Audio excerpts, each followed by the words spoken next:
राहुल गांधी जी भारत जोड़ो न्याय यात्रा में आए और बेंगलुरु में भाषण देने के बाद में गोधर में काली बस्ती पहाड़ी एरिया में जा करके और वहाँ पर कोयला मजदूरों से मिलने का काम किए हैं, जो कि आज तक ले कोई भी भारतीय नेता वहाँ तक नहीं जा सके थे मजदूरों से मिलने।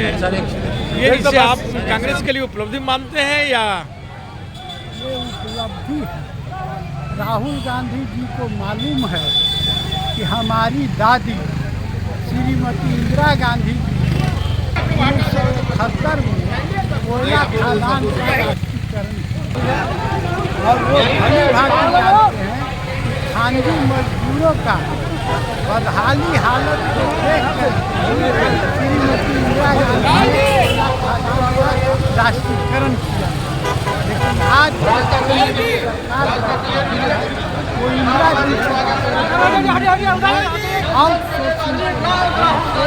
निजीकरण का प्रदेश। और राहुल जी ने इतना ही तक नहीं कहा, इतना भी कह दिया कि जो मेरी उनको मालूम है कि मेरी दादी का ही बनाया हुआ बोकारो स्टील प्लांट भी श्रीमती इंदिरा गांधी ने रसिया के सहयोग से बनाया था। तो उन्होंने कहा कि स्टील प्लांट को भी नरेंद्र मोदी जी अपने पूंजीपतियों उद्योगपतियों दोस्तों के हाथों बेचने का प्रयास कर रहे हैं। इससे उन्होंने कोयला चल के रहने वाले तमाम मजदूर भाइयों को बोला कि कांग्रेस ही आपका विकास कर सकता है, इसलिए जो अभी वर्तमान केंद्र सरकार है उसको 24 में सत्ता से उखाड़ फेंकी। राहुल कल कोयला मजदूर के जो साइकिल से कोयले इधर उधर ले जाते हैं लोग, उनके साथ भी उनका फोटो आज बाजार में खूब वायरल हो रहा है। और मजदूरों को वो क्या अपना संदेश दिए? मजदूर को ये संदेश देना चाहते हैं कि हमारी दादी ने जो आपका जीवन में सुधार लाने का प्रयास किया है, उस प्रयास को हम कांग्रेस की जब सरकार बनेगी केंद्र में तो आपका जीवन दशा रहन सहन सब सुधरेगा। और फिर से जो निजीकरण मोदी जी करते जा रहे हैं, यहाँ तक उन्होंने हिंट दे दिया है कि अगर कांग्रेस पार्टी सत्ता में आएगी तो पहला करेगी अडानी अंबानी का राष्ट्रीयकरण। और ये सर, ये जो राहुल गांधी जी का हर जगहों पर स्वागत सत्कार हुआ, लेकिन कुछ लोग ये भी कह रहे हैं कि यहाँ कांग्रेस के मिसमैनेजमेंट के कारण बहुत जगह राहुल गांधी जी मुलाकात नहीं कर पाए। इस पर आपकी क्या? देखिए, राहुल गांधी जी भारत जोड़ो न्याय यात्रा का एकमात्र उद्देश्य है कि जनता के मन की बात को जानने के लिए वो निकले हैं। इसमें मिसमैनेजमेंट और मैनेजमेंट समय कम है, लेकिन राहुल गांधी ने कहा कि फिर हम बहुत जल्दी तीसरा कार्यक्रम लोकसभा के चुनाव के बाद बनाएंगे और देश की जनता का जो बदहाली हालत है उसके साथ न्याय करेगी। और न्याय करने के लिए जनता से उन्होंने आह्वान किया कि कांग्रेस ही देशवासियों का कल्याण कर सकती है, देश का विकास कर सकती है। और विशेष करके मजदूर, किसान, बेरोजगार को रोजगार देने का काम कांग्रेस की ही सरकार में संभव है।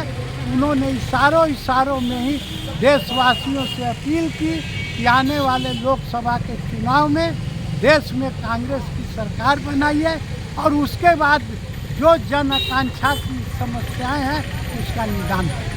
ये बताइए सर कि नरेंद्र दास मोदी जी जो भारत रत्न दिए हैं अभी अडवाणी जी को, वो कहाँ तक सत्य है? किस आधार पर उन्हें भारत रत्न दिया गया है?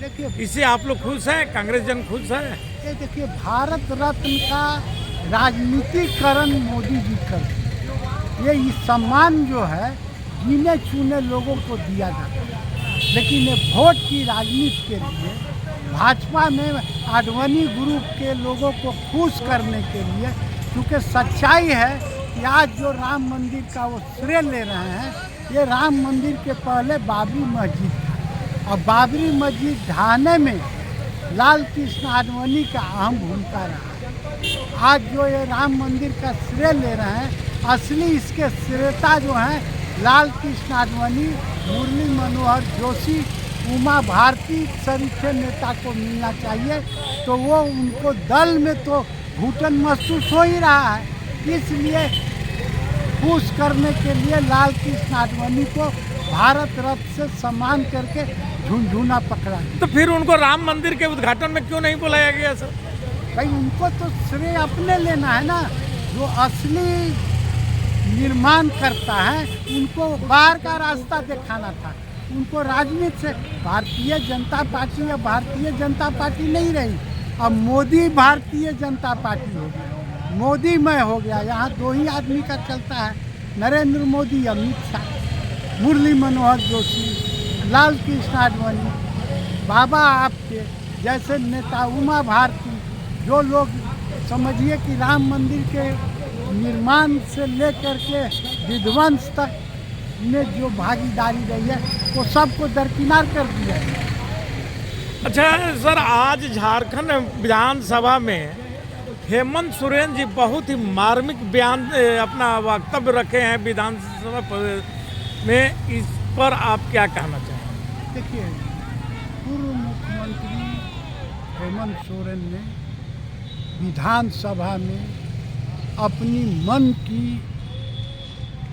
पीड़ा और जिस तरह से उन्होंने कहा कि हिंदुस्तान में पहला मुख्यमंत्री मैं हूँ जो मुख्यमंत्री रहते हुए मुझे गिरफ्तार किया गया, और उन्होंने यहाँ तक आरोप लगाया है कि मेरा ये सारे प्रकरण में जो स्क्रीन लिखा गया है वो राजभवन में लिखा गया और मुझे मजबूर किया गया कि अगर सरकार बचानी है तो आप मुख्यमंत्री से इस्तीफा दीजिए, अगर नहीं इस्तीफा दीजिएगा तो आपकी सरकार नहीं बनेगी। और उन्होंने यहाँ तक कहा कि झारखंड के आदिवासी, दलित, पिछड़ा वर्ग को बढ़ते हुए जो है वर्तमान केंद्र सरकार देखना नहीं चाहती। ये सरकार जो केंद्र में बैठी हुई है ये आरएसएस के एजेंडा पर काम कर रही है। मोदी जी भले प्रधानमंत्री हैं लेकिन इसका पूरा स्क्रिप्ट लिखने का काम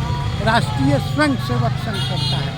भारतीय जनता पार्टी का इरादा था कि हेमंत सोरेन को गिरफ्तार करेंगे तो ये महागठबंधन टूट जाएगा, लेकिन और महागठबंधन मजबूत होकर के आज अविश्वास प्रस्ताव में 47 मत प्राप्त करके साबित कर दिया कि हम लोग अलग नहीं हैं। और एक और आपको मैं सनसनीखेज खबर बता दे रहा हूँ कि बिहार में 12 को फ्लोर टेस्ट में देखिएगा एनडीए की सरकार गिर जाए।